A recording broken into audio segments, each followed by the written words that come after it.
મિત્રો, આજે હું મારી ઘરની બાજુમાં સત્સંગ ચાલતો હતો તો ત્યાં ગઈ તો ત્યાં 2 લોકો બેઠા હતા.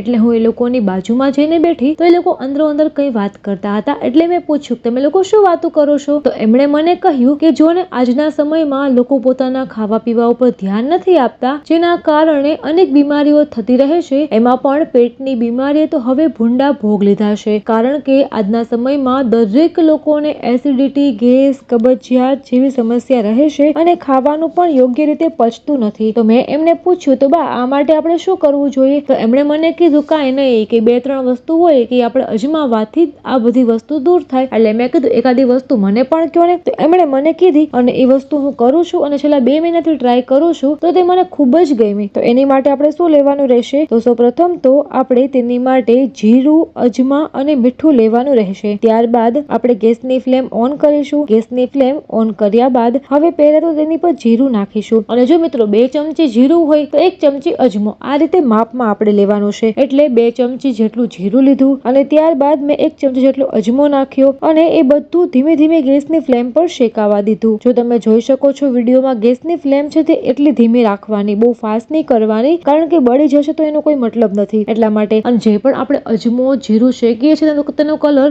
વધારે પડતો ચેન્જ ના પડવો પડે. હવે જીરું, અજમો નાખ્યા બાદ થોડું મીઠું નાખીશું. આ બધી વસ્તુ આપણે શેકી લેશું અને મેં તમને બતાવ્યું છે એવો કલર આપણે રાખવાનો. હવે આ બધું એક બાઉલમાં કાઢી લીધા બાદ તેમને રૂમ ટેમ્પરેચર પર ઠંડુ પડવા દઈશું અને આપણે મિક્સરમાં તેનો ઝીણો ભૂકો કરી લેશું. હવે એ ભૂકો કર્યા બાદ આપણે થોડું ગરમ પાણી લેશું અને ગરમ પાણીની અંદર રોજ 1 ચમચી નાખીને પીશું. જે પીવાથી આપણને ઘણા એવા ફાયદાઓ થાય છે અને એસિડિટી, ગેસ, કબજિયાતમાંથી રાહત મળશે.